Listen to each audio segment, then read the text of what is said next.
To acknowledge that a pet cat is just a small animal, rather than feeling that I am at the mercy of the outside world, at the mercy of a small animal where I only forgive when it comes to show affection, or where I expect it to comfort me when I am sad.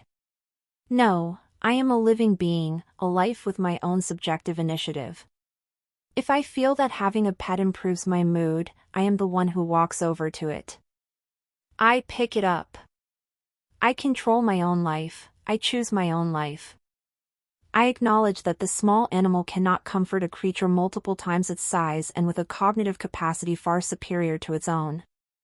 Therefore, if I want comfort, I look for a creature capable of comforting me. I acknowledge that I am the one with the massive body and the more complex intelligence. I am the one who is more capable, more in control. That small animal, the pet cat, is depending on me to live, it relies on me. My body goes to comfort and soothe the pet cat, regretting losing my temper with it, making it comfortable so we both feel at ease. I acknowledge that it doesn't understand, it cannot change, so I do something else. I acknowledge the facts, I improve, and I evolve, instead of distorting it into the cat doesn't like me.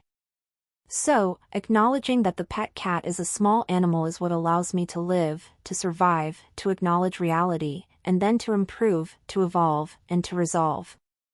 I decide whether to approach or to leave, rather than waiting for its reaction to define me.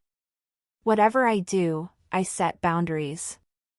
I do what it takes for me to survive, rather than doing what the outside world wants me to do. I decide to approach or to leave. I decide to interact or to focus. I decide how to arrange my space. I am a living being, and my body has always been doing what it takes to make myself survive, to keep me alive, to make me an independent life with clear boundaries. To acknowledge that a pet cat is just a small animal. My body has always been calculating. Ever since the small animal appeared in my home, my body proactively puts fragile things away to prevent it from knocking them over. When it does knock them over, I improve. My body judges whether it was intentional or unintentional, well-meaning or malicious, and I will do whatever it takes to improve so that I can breathe, live, and survive well. This is the subjective initiative of a life, to survive, to evolve, to improve. To acknowledge that a pet cat is just a small animal. My body responds to the cat when it needs my response. When it needs to focus on sleeping, eating, or drinking water, I do not disturb it, interrupt it, or scare it, I keep it comfortable.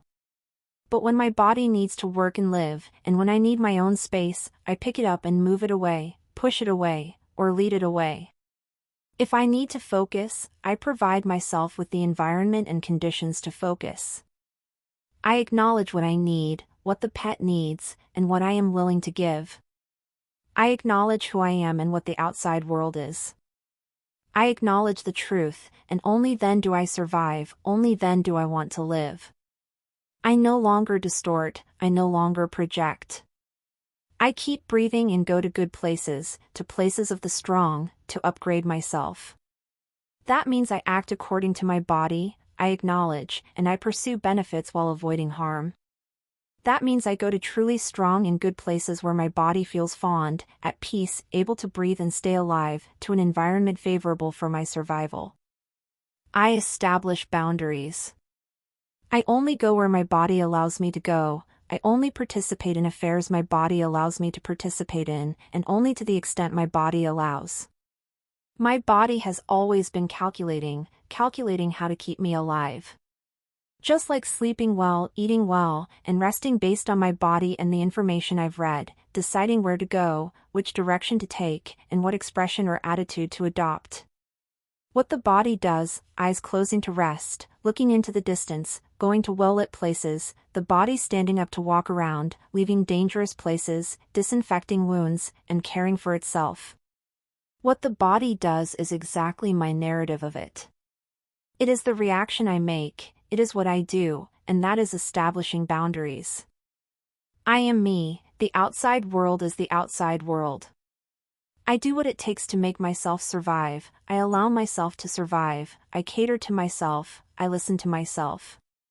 What my own body wants to do, I want to breathe, I want to occupy a certain boundary, rather than doing what others want me to do, going where they want me to go, or deciding who I contact, who I engage with, or who I am willing to pay attention to. Acknowledge what the body does and what it needs to do, acknowledge what I want, what I need, and that I want to live. I am happy when it licks its fur and cleans itself. I feel that our relationship has become better. I release my body to live, to survive, to acknowledge the truth, to improve, to experience joy, anger, sorrow, and happiness, to survive and own my own narrative. I acknowledge that a pet cat is just a small animal, just like acknowledging where I live, where I want to go, what I like, what I hate, what I approach, and what I eliminate. That means acknowledging that I want to live, that I want to pursue benefits and avoid harm. It means I am living according to my bodily instincts.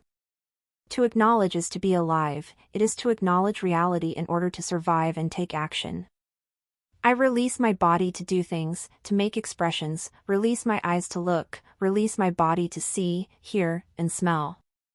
As a biological being, I occupy a certain territory, a certain narrative, to control, to breathe, and to strive for survival. It is my own attitude, my own emotions, feelings, and narrative, which means I am alive, and I will survive.